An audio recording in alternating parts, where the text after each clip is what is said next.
Here with third-year NSU volleyball coach Sean Kiracofe. The Lady Demons coming off a tough weekend down in New Orleans. A lot of beignets, a lot of streetcars. Yep.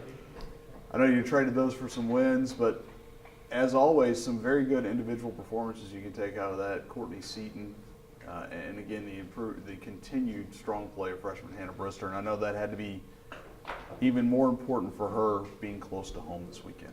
Yeah, she had a lot of fans there, a lot of family, so it was good for her to be able to see them and to really perform well. It's good. For those who don't really know volleyball, I'm going to try to maybe equate it to basketball a little bit. You have arguments that you work inside out on offense or outside in.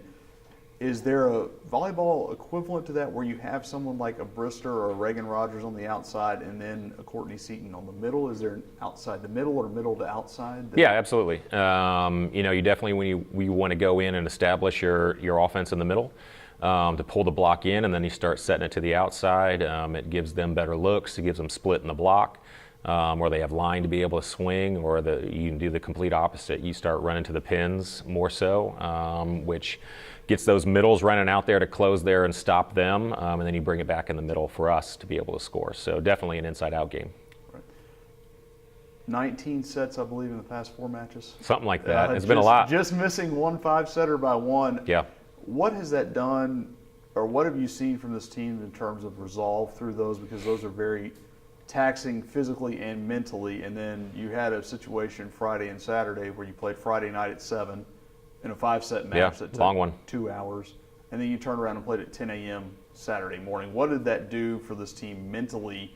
Obviously, it's got to make you stronger going through it. Yeah, I agree. When we were really close to going to 5 with North Florida, we were right there on that one as well. So that would have been another one to add to the mix. It gives you opportunities to play in those situations.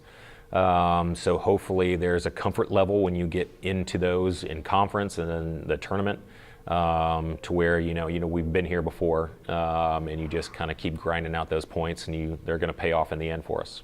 Well, I think you're a media major because you segued very nicely. You mentioned conference play. That begins Thursday at Lamar and then Saturday at Stephen F. Austin. So you get out on the road. It's actually, for the second straight year, I believe, 3 straight road matches to open conference. Maybe a little different this year. You have a couple of true road wins. You won at ULM. You won at Troy. And you very nearly won at Tulane again in a 5-set match. What does that do, and what are some of the lessons you can take from those matches as you head into conference play on the road? It's something that I stressed right when I got here, is to be able to play on the road. Don't just get comfortable with, just saying, home court advantage and winning at home. Go out there and get in a mindset that you're going to go steal one away from, people on the road. I think that's something that we've done, really well so far. In my 3 years here, we've played well on the road. So, I don't know, I think there's a comfort level and a mindset that they can get into that they're like, all right, we have to give our best because, someone's going to play well in their own gym. So we're looking forward to the first road wins. When you look at Lamar, they've obviously with Beaumont and Hurricane Harvey a couple of weeks ago, it kind of threw their early season into off-kilter a little bit. What have you seen from them, or what, they lost a couple of time all-conference player in Chelsea Grant. So it's going to be a little bit different team than you're used to seeing. It is going to be a different team, a different go-to attackers. They've clearly gone through a lot, in the last few weeks. That definitely has to play a role in, their struggles so far to this point in the season. But they still have a lot of athletes on the team. They've had a bunch of different lineups so far and what we've been able to see. So you don't necessarily know exactly what you're going to be going up against, because it definitely could be somebody different in a different position. They've been playing better. They've been pushing people. So it's going to be a difficult matchup to start. And they're going to come out and probably have a lot of motivation to be playing at home for the first time in a while. So it's going to be a tough one. Whereas you mentioned you may not know what you're going to see in a given set, in a given rotation from Lamar. Your second opponent this weekend, SFA, you pretty much know what you're going to see. Debbie Humphreys has been the coach there for a very long time, and it appears they're back where they traditionally are, which is near the top of the league standing.